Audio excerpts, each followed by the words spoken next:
किंजल और प्रिया दोनों सगी बहनें थी, लेकिन दोनों की सूरत में जमीन आसमान का फर्क था। किंजल जहां सूरज की तरह चमकती हुई गोरी चिट्टी थी, तो वहीं प्रियंका रात की तरह काली। वो दोनों एक साथ स्कूल जाने लगी। जहां स्कूल में सब गोरी बहन को पसंद करते, तो वहीं प्रियंका को कुछ ज्यादा लोग पसंद नहीं करते थे, और तभी से प्रियंका के मन में किंजल के लिए नफरत पैदा हो गई। एक दिन, ये तुमने क्या किया प्रियंका? इतना महंगा खिलौना तोड़ दिया। माँ, इसने जानबूझकर नहीं किया, वो तो हम खेल रहे थे तो गलती से इसके हाथ से छूट गया।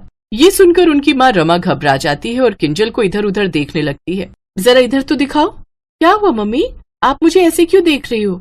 देख रही हूँ कि कहीं तुम्हें चोट तो नहीं आ गई। इतनी सुंदर लड़की के चेहरे पर कहीं दाग पड़ जाए तो अच्छा नहीं लगेगा। माँ, मुझे नहीं, प्रियंका को चोट लगी है। प्रियंका के पैर में कांच लगा है, वो देखो। ओफो, कितनी बार कहा है जरा संभल कर काम किया करो। एक तो शक्ल अच्छी नहीं, ऊपर से जो बचा कुचा हुलिया है वो भी खराब कर लेती हो। फिर उसकी माँ वो कांच निकाल कर उसकी पट्टी कर देती है, साथ ही उसके खूब डांट भी लगाती है, जिसके बाद वो वहां से चली जाती है। बहन, बहुत दर्द हो रहा होगा ना? तो तुम्हें क्या फर्क पड़ता है? वैसे भी सब लोग तुम्हें ही प्यार करते हैं, चाहे स्कूल में हो या घर में। कौन हमारे बारे में क्या बोलता है, इससे मुझे कोई फर्क नहीं पड़ता। और तू मेरी बहन है तो मुझे तेरी तो फिक्र होगी ही। लेकिन प्रियंका मुंह बनाकर वहां से चली जाती है। किंजल अपनी बहन से बहुत प्यार करती थी, लेकिन प्रियंका हमेशा उसके गोरेपन से चिढ़ती थी। ऐसे ही समय बीतता है और अब दोनों बहनें कॉलेज में चली जाती हैं। कॉलेज पहुंचने के बाद तो प्रियंका को और भी ज्यादा ये एहसास होता है कि काला होना कितना बड़ा जुर्म है। कॉलेज में कोई भी काली प्रियंका को अपना दोस्त नहीं बनाता, और ये बात किंजल अच्छे से जानती थी, और इसीलिए वो ज्यादातर समय प्रियंका के साथ ही रहती। क्यों तुम हर समय मेरे सर पर सवार रहती हो? मैं जानती हूँ कि तुम दिखावा करती हो कि तुम्हें मेरी फिक्र है, जबकि तुम मनी मन खुश होती हो कि तुम बहुत सुंदर हो। तुम बचपन से लेकर आज तक मुझे गलत समझती आई हो। मैं तो इसलिए तुम्हारे साथ रहती हूँ कि तुम्हें कभी भी अकेला ना लगे। ओह, थैंक्स मेरे बारे में इतना सोचने के लिए। कृपया अपने दिमाग पर इतना जोर मत डालो, अब हटो मेरे रास्ते से। प्रियंका गुस्से में वहां से निकल जाती है। तभी उसकी टक्कर कॉलेज के सबसे हैंडसम लड़के निखिल से होती है। ओह, आई एम सॉरी, मैंने आपको देखा नहीं। कहीं आपको चोट तो नहीं आई? उसकी मधुर आवाज जब प्रियंका के कानों में पड़ी तो उसने उसकी ओर देखा। अब ऐसे क्या देख रही हैं? कहीं चोट तो नहीं आई आपको? नहीं नहीं, मैं बिल्कुल ठीक हूँ। सॉरी, मेरी गलती थी। मैं अचानक से भागती हुई आई और टकरा गई। कोई बात नहीं, वैसे तुम्हारी आवाज बहुत अच्छी है। निखिल तो वहां से चला गया, लेकिन प्रियंका अभी भी उसे निहारती रही।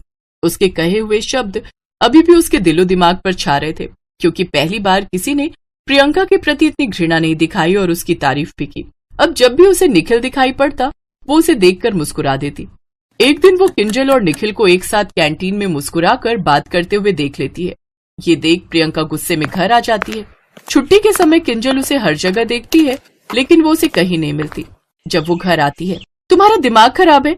तुम अच्छे से जानती हो हम साथ में घर आते हैं, फिर तुमने मुझे बताया क्यों नहीं? पता है मैं पागलों की तरह सारे कॉलेज में तुम्हें ढूंढती रही। वो सब छोड़ो, ये बताओ तुम निखिल को जानती हो? हाँ, वो मेरा सबसे अच्छा दोस्त है। अच्छा, वैसे तुम हमेशा कहती थी ना कि तुम मुझे बहुत प्यार करती हो, तो तुम क्या मेरे लिए निखिल को मना सकती हो और उससे मेरी शादी करवा सकती हो? ये सुनकर किंजल हैरान रह जाती है, लेकिन वो अपने प्यार की कुर्बानी देने के लिए तैयार हो जाती है। वो किसी तरह निखिल को इस शादी के लिए मना लेती है। सबकी रजामंदी से दोनों के परिवार वाले उनकी शादी तय कर देते हैं। फिर एक रोज, क्या बात है किंजल, तुम मेरी शादी से खुश तो हो ना? मैं देख रही हूँ जब से मेरी शादी फिक्स हुई है तुम उदास रहती हो। अरे नहीं नहीं, मैं क्यों उदास रहूंगी? निखिल बहुत अच्छा लड़का है, तुम्हें बहुत खुश रखेगा। तुम्हें पता है उसे मेरी आवाज बहुत पसंद है, और वो औरों की तरह मेरे रंग को लेकर मुझे जज भी नहीं करते। मैं सच में तुम्हारे लिए बहुत खुश हूँ मेरी बहन। ऐसे ही उनकी शादी का दिन भी आ जाता है और प्रियंका की शादी निखिल से हो जाती है। फेरे होने के बाद किंजल अकेले में निखिल से बात करते हुए, निखिल तुम हमेशा प्रियंका का ध्यान रखना, उसे खूब प्यार देना, मैं उससे बहुत प्यार करती हूँ। तुम जानती हो ना किंजल, मैं तुमसे प्यार करता हूँ, और तुम्हारे कहने पर ही मैंने उससे शादी की है। अपनी बहन के लिए तुमने अपने प्यार की कुर्बानी दी है। ये बात प्रियंका सुन लेती है और उसके पैरों तले जमीन खिसक जाती है। वो जाकर किंजल को गले से लगा लेती है। ये पहली बार था जब उसने किंजल को गले लगाया था। प्रियंका किंजल से माफी मांगती है और उससे कहती है, तूने अपनी बहन के लिए अपने प्यार की कुर्बानी दे दी, तुझसे ज्यादा प्यार मुझे कौन कर सकता है? तूने अपने प्यार की कुर्बानी दी है ना, तो मैं अपनी बहन के लिए सिंदूर नहीं बांट सकती? क्या मतलब? मतलब ये कि इस मंडप में एक शादी और होगी, निखिल और किंजल की। पहले भी हम दोनों साथ थी और शादी के बाद भी हम दोनों साथ ही रहेंगी। फिर निखिल और सबकी रजामंदी से प्रियंका निखिल और किंजल की शादी भी करवा देती है। अब दोनों बहनें निखिल के साथ खुशी खुशी अपना जीवन जीने लगती हैं।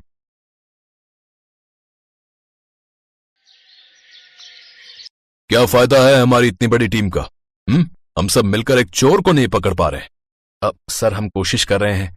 क्या खाक कोशिश कर रहे हो? पिछले 2 महीने से उस चोर ने सबकी नींद उड़ा रखी है। मीडिया ने धज्जियां उड़ा दी हैं पूरे डिपार्टमेंट की। मैं समझ गया हूं ये केस तुम सबके बस से बाहर है, इसीलिए मैंने अनिकेत को बुलाया है। ये हैं एसपी विमल शर्मा, जो शहर में आए दिन हो रही चोरियों को लेकर बहुत परेशान थे, जिसे पकड़ने का जिम्मा अब वो अपने सबसे काबिल और होनहार इंस्पेक्टर अनिकेत को देने वाले थे। अब मैं आई कम इन सर? आओ अनिकेत, तुम्हें पता तो चल ही गया होगा कि मैंने तुम्हें क्यों बुलाया है। बस अनिकेत, अब तुमसे ही उम्मीद है। अब सर आप बिल्कुल चिंता मत कीजिए।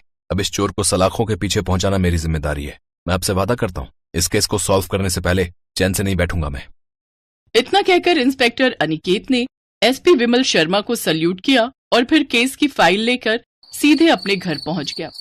घर जाते ही अनिकेत ने उस फाइल को बहुत बारीकी से पढ़ना शुरू कर दिया।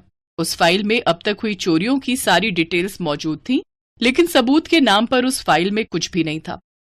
अबे यार, इसमें तो कुछ भी नहीं है। इससे कैसे मैं उस चोर तक पहुंचूंगा? लेकिन कुछ तो करना पड़ेगा। एसपी सर से वादा कर दिया है मैंने। अब ये केस मेरी इज्जत का सवाल है। पूरी रात अनिकेत उस फाइल में दिमाग लगाता रहा और फिर अगली सुबह वो एसपी विमल शर्मा के सामने खड़ा था। अनिकेत, प्लान तो बहुत शानदार है, पर ध्यान रहे जरा सी भी गड़बड़ हुई तो डिपार्टमेंट की बची खुची इज्जत भी चली जाएगी। सर भरोसा रखिए, I can do it. Okay then go ahead. Plan के मुताबिक ठीक 1 हफ्ते बाद अनिकेत ने शहर के एक बड़े म्यूजियम में हीरों से जड़ा एक क्राउन रखवाया। मीडिया के जरिए ये खबर फैला दी गई कि वो बेशकीमती क्राउन बस 1 दिन के लिए ही शहर के म्यूजियम में रखा गया है। म्यूजियम के चारों तरफ पुलिस का कड़ा पहरा था, जबकि अनिकेत खुद वहां एक आम इंसान बनकर घूम रहा था। तभी अचानक उसे क्राउन के पास कुछ चहल पहल दिखाई दी, तो वो खुद भी क्राउन के पास जा पहुंचा और फिर एक्सक्यूज मी। अनिकेत को उस लड़की पर शक था, क्योंकि उसने अनिकेत को अनसुना कर दिया था। तभी अनिकेत उस लड़की के सामने जाकर खड़ा हो गया, लेकिन वो लड़की भी तुरंत भीड़ का फायदा उठाकर वहां से गायब हो गई।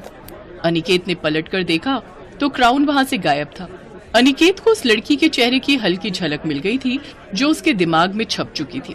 उसने फौरन उस लड़की को ढूंढना शुरू कर दिया। तभी म्यूजियम के बाहर जाते हुए एक बार फिर अनिकेत को वो लड़की दिखी। अनिकेत उसी के पीछे लग गया और फिर कुछ ही देर के बाद वो एक तंग सी गली के पुराने से घर के बाहर खड़ा था। अनिकेत ने दरवाजा खटखटाया तो घर के अंदर से एक लड़की ही बाहर आई। जी बताइए। ऐसा कैसे हो सकता है? ये तो वो लड़की नहीं है। उसका रंग तो दबा हुआ सा था, लेकिन ये तो एकदम गोरी है। लेकिन वो आई तो इस तरफ ही थी। अब आई एम इंस्पेक्टर अनिकेत। मैं बस ये बताने आया था कि एक खूंखार अपराधी जेल से भाग गया है, तो आप बस अपना ख्याल रखिएगा। जी ठीक है, शुक्रिया। और कुछ? नहीं, वैसे घर में कोई और भी है? जी नहीं, फिलहाल तो कोई नहीं है। मैं अकेली ही यहाँ रहती हूँ। आप चाहें तो अंदर आकर तसल्ली कर सकते हैं। नहीं, उसकी जरूरत नहीं है, थैंक यू। अब मैं चलता हूँ। अनिकेत बहुत हैरान और परेशान था। चौंकाने वाली बात ये थी कि उस गोरी लड़की को लेकर भी अनिकेत को कुछ शक हो रहा था, लेकिन इस शक की बुनियाद उसे नहीं मिल रही थी। और ठीक उसी वक्त घर के अंदर, मुझे लगता है उस इंस्पेक्टर को शक हो गया है। अब हमें कुछ दिन शांत रहना होगा, वरना गड़बड़ हो सकती है। वो इंस्पेक्टर बहुत शातिर लग रहा था मुझे। माया ने जैसे ही अपनी बात पूरी की, तभी अंधेरे कमरे से वही काली लड़की सामने आई जिसे अनिकेत ने म्यूजियम में देखा था। ये दोनों लड़कियां दिखने में हूबहू एक जैसी थीं। बस उनमें फर्क था तो सिर्फ रंग का। दरअसल ये दोनों जुड़वा बहनें थीं, काया और माया, और अनिकेत को इन्हीं की तलाश थी। कितने इंस्पेक्टर आए और चले भी गए, लेकिन काया की माया को आज तक कोई नहीं समझ पाया। बहना, तुम फिक्र मत करो, ये इंस्पेक्टर भी थक हार कर वापस लौट जाएगा। पीछे भागेगा काली काया के और सामने पाएगा गोरी माया को। हमें पकड़ सके इतना दम किसी में नहीं। फिलहाल तो हमें ये सोचना है कि इस क्राउन में लगे हीरों को कैसे निकालना है।